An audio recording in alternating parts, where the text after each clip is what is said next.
Morning students, कल हमने पढ़ा था फर्स्ट चैप्टर का। हमने पढ़ा था फर्स्ट चैप्टर साइंस में हमने पढ़ा था। कल हमने वीडियो भेजा था। कल की वीडियो में हमने पढ़ा था कि उसमें फर्स्ट चैप्टर जो था उसमें हमने रासायनिक समीकरण के बारे में बताए थे और रासायनिक समीकरण के कुछ प्रकार बताए थे। फिर हमने बताया था कि कंकाली रासायनिक समीकरण और संतुलित रासायनिक समीकरण की कंकाली रासायनिक समीकरण को संतुलित करना है तो हमें एक यहाँ पे विधि यूज़ करते हैं। कल हमने विधि नहीं बताई थी, हम यहाँ पे एक विधि यूज़ करेंगे। उस विधि का नाम है हीट एंड ट्रायल। विधि का नाम क्या होगा? हीट एंड ट्रायल विधि। हीट एंड ट्रायल विधि अगर हम बात करते हैं तो हीट एंड ट्रायल विधि किसे कहते हैं? ध्यान देगा थोड़ा सा। वह विधि जिससे कंकाली रासायनिक समीकरण को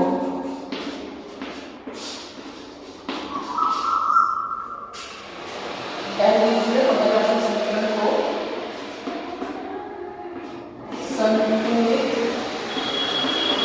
रासायनिक समीकरण में परिवर्तित करते हैं।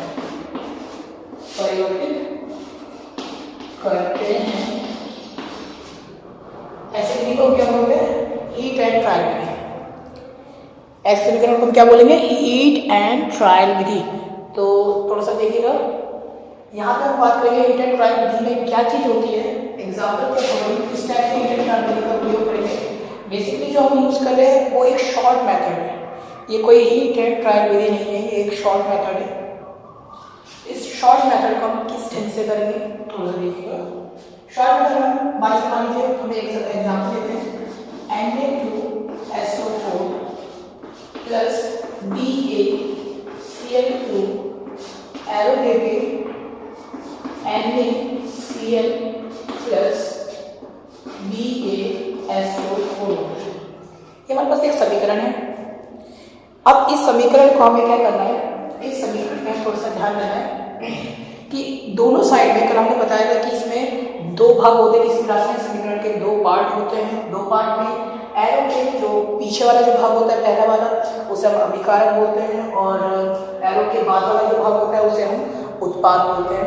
तो अगर हमें कंकाली रासायनिक समीकरण हमने कल समझाया था कि कंकाली रासायनिक समीकरण किसे कहेंगे कि यदि अभिकारक में उपस्थित परमाणुओं की संख्या इसके बराबर ना हो, उत्पाद में उपस्थित परमाणुओं की संख्या के बराबर नहीं होता है तो उस कंडीशन को हम हीट एंड ट्रायल विधि कहते हैं। तो यहाँ पे देख सकते हैं, तो हम एक शॉर्ट मेथड क्या है यहाँ पे कि हम यहाँ पे देखते हैं कि सोडियम यहाँ पे दो है, सोडियम के दो परमाणु हैं। सोडियम के दो परमाणु दिखाई दे रहे हैं और सल्फर के यहाँ पे एक परमाणु है, ऑक्सीजन के चार परमाणु हैं। तो यहाँ पे हम देख सकते हैं। उसके बाद यहाँ पे बेरियम का एक परमाणु है, क्लोरीन के दो परमाणु हैं। इधर जाके उत्पाद में सोडियम का एक परमाणु, क्लोरीन का एक परमाणु, बेरियम का भी एक परमाणु, सल्फर का एक परमाणु और ऑक्सीजन के चार परमाणु हैं। तो अब यहाँ पे थोड़ा सा देख सकते हैं कि क्या दोनों के दोनों बराबर हैं। अगर वैसे भी पता करना है तो आप जितनी भी संख्या नीचे हैं उन सभी को आप प्लस करके देख सकते हैं। 2 1 3, 3 और 4 7, 7 1 8, 8 और 2 10। टोटल मिला के यहाँ कितने हो रहे हैं? 10 परमाणु अभिकारक में है। तो इधर देखते हैं 1 2 3 4 4 4 8, मतलब कि अभी भी दो परमाणु की कमी है। इसका मतलब ये है कि अभी ये कंकाली रासायनिक समीकरण है। अब हमें क्या करना है? हमें इस कंकाली रासायनिक समीकरण को संतुलित में बदलना है। तो हमने बोला कि हीट एंड ट्रायल विधि तो है, लेकिन इस विधि का हम यूज करेंगे लेकिन बहुत लंबा चौड़ा हो जाता है। हमें यहाँ पे बहुत मोस्ट इंपॉर्टेंट है और आपको पता है कि ये संतुलित करना सबसे ज़रूरी है क्योंकि हर एक एग्जाम में 1 से 2 नंबर का क्वेश्चन संतुलित करने के लिए आ ही जाता है, ये सभी को पता है। तो इसके लिए हम इसको थोड़ा सा शॉर्ट में कैसे संतुलित करेंगे वो हम थोड़ा सा यहाँ पे देखते हैं। तो यहाँ पे देखिएगा कि हम सबसे पहले उस तत्व को लेके चलेंगे जो तत्व सबसे अधिक है। यानी वो तत्व लेके चलेंगे जिसमें परमाणु संख्या सबसे अधिक है, वो है ऑक्सीजन। ऑक्सीजन इधर भी 4 है और इधर भी 4 है, तो हम ऑक्सीजन को बराबर जब हो गए तो इसे अब छोड़ देते हैं, इसकी हमें कोई ज़रूरत नहीं है। लेकिन जब देखते हैं दूसरा कौन सा नंबर आ रहा है हमारे पास, क्लोरीन और सोडियम, तो हम सोडियम और क्लोरीन दोनों में से किसी एक को लेकर चलते हैं। तो हम यहाँ पे देखते हैं कि सोडियम के 2 परमाणु है, लेकिन यहाँ पे सोडियम का 1 परमाणु। तो अब हम क्या करेंगे, हम क्या करते हैं दोनों साइड में सोडियम को बराबर, क्योंकि एक ही जगह दे रखा है सोडियम, तो इस कंडीशन में हम सोडियम को पहले क्या कर लेते हैं, बराबर कर लेते हैं। तो हम यहाँ से 2 है, तो हम यहाँ पे हमेशा मल्टीप्लाई करते हैं। ध्यान दीजिएगा, यहाँ से हमें बराबर करने के लिए मल्टीप्लाई, ऐसे तरीके से मल्टीप्लाई करिए कि दोनों साइड में बराबर हो जाए। तो इधर 2 था, तो हमने 1 में 2 से मल्टीप्लाई कर दिया, तो 2 बन गया। दूसरी चीज, जब इसके साथ हम 2 से मल्टीप्लाई करेंगे, यानी कि इस यौगिक में जितने भी तत्व होंगे उन सभी से 2 से मल्टीप्लाई करना पड़ेगा। ध्यान देना कि इस अगर एक को संतुलित करने के लिए एक तत्व में हम गुणा करते हैं किसी नंबर से, तो उसी नंबर से हमें बाकी जो उस यौगिक में जितने भी तत्व होंगे उन सभी तत्वों को गुणा करना पड़ेगा। हम यहाँ पे NaCl में कौन सोडियम के साथ साथ क्लोरीन भी है, तो क्लोरीन के साथ भी 2 का मल्टीप्लाई करना पड़ेगा। अब देखते हैं, जब यहाँ पे क्लोरीन 2 हो गया तो 1 2 यहाँ पे हो गया, तो आप देख सकते हैं कि यहाँ पे भी 2 है, तो इसका मतलब दोनों साइड में बराबर हो गया। तो अब यहाँ पे देख सकते हैं कि दोनों साइड में यहाँ पे इक्वल तत्व हो गए, परमाणु संख्या सेम हो गए।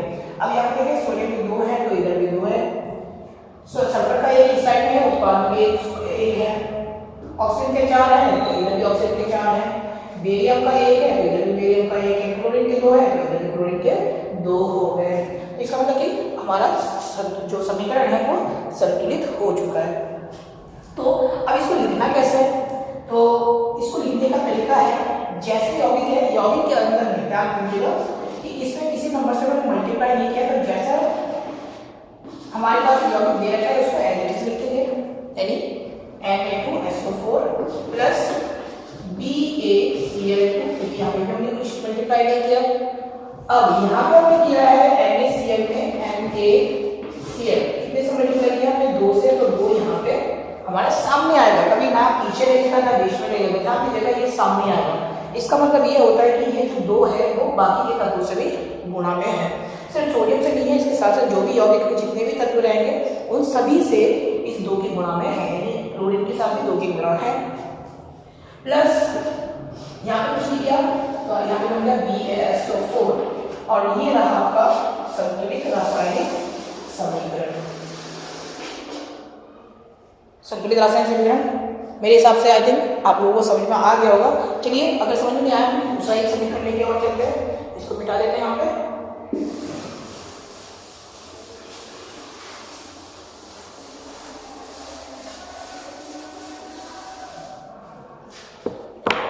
ओके, हमारे नेक्स्ट एक एग्जाम्पल और लेते हैं। एग्जाम्पल के अकॉर्डिंग क्या लेते हैं हम, यहाँ पे लेते हैं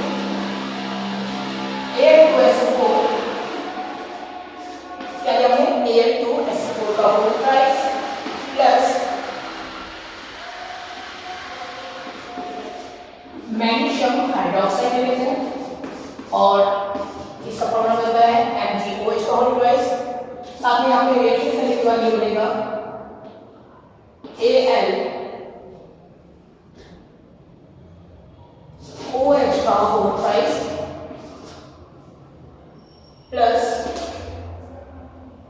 MgSO4। तो थोड़ा सा यहाँ पे ध्यान दीजिएगा, यहाँ पे हमारे पास एक समीकरण बन गया। तो यहाँ पे हम थोड़ा सा देख सकते हैं कि अगर कहीं भी इस टाइप का, अगर शॉर्ट बता रहा हूँ कि अगर कभी भी आपको कोई भी बहुपरमाणु तत्व बोलते हैं, 9th क्लास में आपने पढ़ा होगा, SO4 सल्फेट होता है, ये बहुपरमाणु तत्व है। अगर कभी भी बहुपरमाणु तत्व कहीं अलग नहीं होते तो उस कंडीशन में हम उसको उतने ही संख्या में बांट देते हैं जितना इधर दे रखा है। जैसे ये SO4 3 है, तब पूरे SO4 को यहाँ पे 3 मानेंगे। क्यों मानेंगे?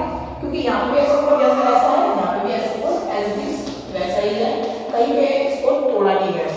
ठीक है, तो इस कंडीशन में यहाँ पे सल्फेट देखिए 3 दे रखा है, तो इस साइड में सल्फेट कितना दे रखा है 1 दे रखा है। ऐसे से यहाँ पे देख सकते हैं OH हाइड्रोक्साइड यहाँ पे 2 दे रखा है, और यहाँ पे हाइड्रोक्साइड कितना दे रखा है 3 दे रखा है। इसी टाइप से हमें एल्यूमिनियम देखना है, एल्यूमिनियम 2 दे रखा है, मैग्नीशियम यहाँ पे 1 दे रखा है, इधर एल्यूमिनियम 1 दे रखा है, मैग्नीशियम भी 1 दे रखा है। तो सबसे पहला कहना हमारा ये है, हमने पहले बताया था, हम सबसे पहले किस तत्व को लेके चलते हैं? हम सबसे पहले उस परमाणु को लेके चलेंगे जिसमें सबसे ज्यादा परमाणु की संख्या है। तो वो तत्व कौन सा है? सल्फेट। तो सल्फेट को सबसे पहले संतुलित करेंगे। तो यहाँ पे 3 सल्फेट दे रखा है, तो इधर आपका 1 सल्फेट दे रखा है। दूसरी चीज मैग्नीशियम तो बराबर है, मैग्नीशियम से कोई मतलब ही नहीं है। अब दूसरी चीज यहाँ पे ये है कि यहाँ पे हमारे पास हाइड्रोक्साइड कितने हैं? 3 है, और सल्फेट भी 3 है। तो इन तीनों में, दोनों में से आप चाहे किसी को भी लेके चलेंगे, आपका समीकरण संतुलित होगा। तो अब आप क्या करिए, यहाँ पे सल्फेट को लेके चलते हैं। सल्फेट यहाँ पे 3 है और सल्फेट इधर पे 1 है, तो हम यहाँ पे कितने से मल्टीप्लाई कर सकते हैं? 3 से। ठीक है, ओके। जब यहाँ से हमने 3 से मल्टीप्लाई किया तो हमें पता है कि इसके साथ साथ जो इसके साथ वाला जो यौगिक होगा वो कौन सा है? मैग्नीशियम। इसको भी हम 3 से मल्टीप्लाई करेंगे, इसमें कोई डाउट नहीं है। जब हमने यहाँ पे 3 से मल्टीप्लाई किया तो मैग्नीशियम कितने हो गए? यहाँ पे 3। तो जब मैग्नीशियम इधर 3 हो गया तो सिंपल सी बात, यहाँ पे 1 है, और यहाँ पे 1 है तो हमें यहाँ पे भी 3 से मल्टीप्लाई करना पड़ेगा। इसमें तो कोई डाउट नहीं है। कोई डाउट होगा मुझसे आप कमेंट्स करके पूछ लीजिएगा। जब यहाँ पे 3 है तो इसका मतलब कि इसमें भी हमें इसके साथ मैग्नीशियम का हाइड्रोक्साइड है, तो इसको भी मुझे 3 से मल्टीप्लाई करना पड़ेगा। कोई डाउट तो नहीं है। अब यहाँ पे 3 से जब हाइड्रोक्साइड को मल्टीप्लाई किया गया तो 3 में 6 हो गए। 3 में कितने हो गए?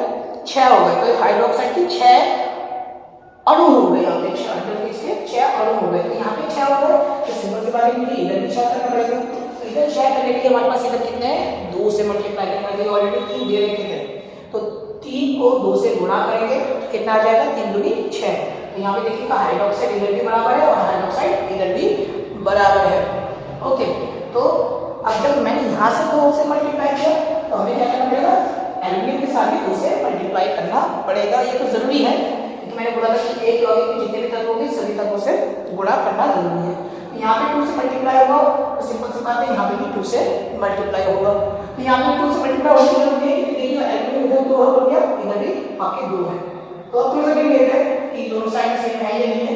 कि एल्यूमिनियम इधर 2 है, इधर भी 2 है, एल्यूमिनियम संतुलित है। सल्फेट इधर 3 है, तो सल्फेट इधर भी 3 है, इधर भी संतुलित है। मैग्नीशियम इधर 3 हो गया और इधर भी 3 है, ये भी संतुलित हो गया। और हाइड्रोक्साइड 3 दूनी 6 हो गया, 3 दूनी 6 इधर भी हो गया। इसको मतलब कि हमारा जो समीकरण बना वो संतुलित रासायनिक समीकरण बन गया। बस इसको लिखना कैसे है? आपको पहले भी वैसे बताया था। आप समीकरण जैसे दे रखा है उसको उसी ढंग से लिख सकते हैं, उसी ढंग से लिख लीजिएगा। प्लस MgOH का होल ट्वाइस एरो लगा के, अब देखिए यहाँ पे मैंने 3 से मल्टीप्लाई किया था MgOH होल ट्वाइस को, तो यहाँ पे मुझे क्या करना पड़ेगा? यहाँ पे 3 से इसके सामने रखना पड़ेगा। कहाँ पे रखना पड़ेगा? इसके कहीं बीच में नहीं रखना है, इसके जस्ट सामने रखना है। दूसरा AlOH का होल ट्वाइस हमने बनाया था, तो इसको किससे मल्टीप्लाई किया था? 2 से, तो इसके सामने नहीं लिखना है, बीच में कहीं पे भी नहीं लिखना है या पीछे भी नहीं लिखना है। तीसरा क्या था हमारे पास? यहाँ पे हमारे पास तीसरा था MgSO4, और इसके साथ किससे मल्टीप्लाई किया हमने? इसके साथ 3 से मल्टीप्लाई किया दोनों को, तो इसके सामने 3 आ जाएगा। तो अब यहाँ पे आपका संतुलित रासायनिक समीकरण ये बन गया। कोई भी प्रॉब्लम है तो आप मुझे शेयर कर सकते हैं, ठीक है? कमेंट्स करके आप बता सकते हैं कि इसमें आपको कोई दिक्कत हुई या नहीं। ओके स्टूडेंट्स, ठीक है। अब अगर आपको संतुलित समझ में आ गया तो मैं आप क्या करेंगे? यहाँ पे कुछ क्वेश्चंस मैं आपको दे रहा हूँ, ये क्वेश्चंस आप करके आएंगे। क्वेश्चंस करने के बाद आप मुझे बता सकते हैं कि क्वेश्चंस आपके पास है, इसको कंप्लीट करिएगा। कुछ क्वेश्चंस मैं आपको दे रहा हूँ जो बेसिकली आते ही हैं। क्वेश्चन नंबर 1, निम्न रासायनिक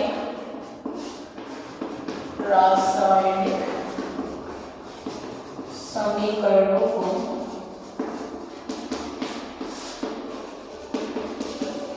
संतुलित कीजिए। ठीक है, अब यहाँ पे मैं आपको एक समीकरण दे रहा हूँ।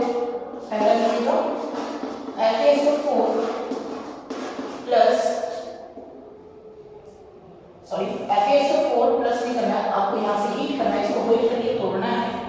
ये अभी के लिए बताऊंगा किस प्रकार की है, अभी क्या होती है टूटने के बाद। यहाँ पे बनाया इसने FeCO4 plus SO2 plus SO3 समीकरण को संतुलित कीजिएगा। दूसरा लिखिएगा BaI2 प्लस K2CO3 ये बना आपका Ki प्लस BaCO3। ठीक है फ्रेंड्स, अब मैंने आपको दो क्वेश्चन दिए, इन दोनों क्वेश्चन को आपको संतुलित करना है और संतुलित करके हमें चाहे तो आप मुझे व्हाट्सएप पे भी भेज सकते हैं आपका जो भी आंसर आएगा। और मेरा व्हाट्सएप नंबर नोट डाउन कर लीजिएगा 8439730676। इस कॉन्टैक्ट नंबर पे आप मुझे कांटेक्ट करके मैसेज करके इस क्वेश्चन के आंसर दे सकते हैं। ओके, हम नेक्स्ट क्लास में हम पढ़ेंगे रासायनिक अभिक्रिया के बारे में पढ़ेंगे कि रासायनिक अभिक्रिया कैसे, मैंने अभी आपको बता दिया कि किस प्रकार की अभिक्रिया है, ये किस प्रकार की अभिक्रिया है। तो नेक्स्ट क्लास में आपके पढ़ेंगे रासायनिक अभिक्रिया। ठीक है, आज तक के लिए इतना ही। Thank you, have a nice day.